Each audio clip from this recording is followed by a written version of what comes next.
Hey guys, in this video, I will show you how to start without blocks in Block Blast. Alright, so let's begin with the video. First of all, open the Blocks Blast game on your device, and make sure it is updated to latest version available. You will be on the home page.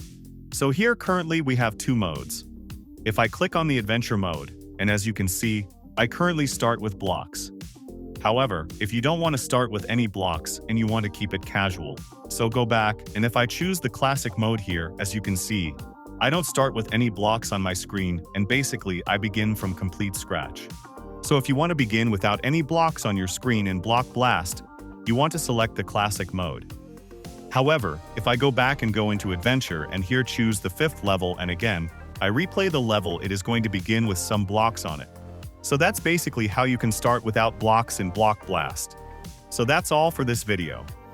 Consider subscribing if you find it helpful, and I'll catch you in the next one. Thanks.